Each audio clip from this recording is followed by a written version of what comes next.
Lok Sabha vote যতই এগোচ্ছে বাংলা দিয়ে চলছে রাজনীতির পারদ, সেই সঙ্গে উত্তরোত্তর বাড়ছে রোদের তেজও। আবহাওয়া দপ্তর বলছে চলতি সপ্তাহে নাকি দক্ষিণবঙ্গে বেশ কয়েক জায়গায় 40 ছুঁতে পারে তাপমাত্রা। তাই বলে কি প্রচার থামানো চলে?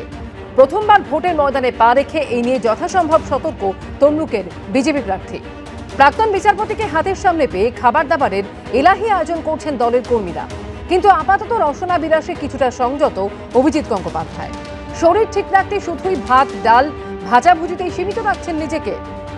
আমি তো খাই খুব অল্প, তাই অনেকগুলো জিনিস না খেয়ে না শুয়ে রেখে দিতে হবে। যেটা খাচ্ছি না সেটা একেবারেই খাচ্ছি না, আর যেটা খাচ্ছি সেটা পুরোটা খেয়ে নিচ্ছি। প্রচারের ফাঁকে প্রায় প্রতিদিনই দুপুরের খাওয়া দাওয়া হচ্ছে দলের কোনো কর্মীর বাড়িতে। ভাতের সঙ্গে থাকছে ডাল, আলু ভাজা, বেগুন ভাজা, পোস্তর বড়া, 3-4 রকমের মাছ। দলীয় কর্মীর বাড়িতেই লাঞ্চটা হচ্ছে, তারা এলাহি আয়োজন করছেন। ডাল ভাজা ভাত, ডাল, তারপরে আজকে দেখছি পোস্তর বড়া খুব উপাদেয় বস্তু, বেগুন ভাজা, তারপরে কোনো একটা সবজি, এরকম। চিকিৎসকরা বলছেন গরমে যথাসম্ভব হালকা খাবার আর প্রচুর জল খেতে।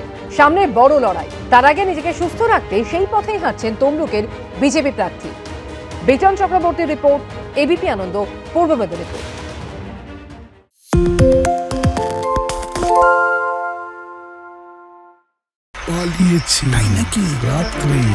বাংলা গুজব চায় না, বাংলা খবর চায়। বাংলা খবর, বাংলার খবর। শুনতে পাচ্ছি না, বল না। আরে 10 টাকাটা ব্যাপার নয়, আজকে 40 টাকা দিচ্ছি, কারণ 40 টাকা। বাংলা গলাবাজি চায় না, বাংলা খবর চায়। বাংলা খবর, বাংলার খবর।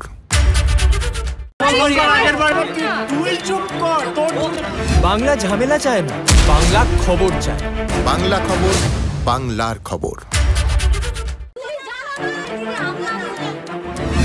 বাংলা চেঁচামেচি চায় না, বাংলা খবর চায়। বাংলা খবর, বাংলার খবর।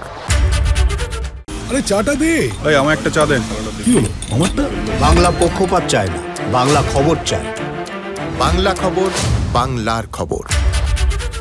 সত্য অন্তহীন, সত্যের খোঁজও তাই, সত্য সন্ধানে তাই আমরা অক্লান্ত, অকুতভয়। এবিপি আনন্দ নতুন ভাবনার প্রতীক, যা মনে মুক্ত, তথ্যে যুক্ত এবং যাবতীয় সীমানার বাঁধন থেকে মুক্ত।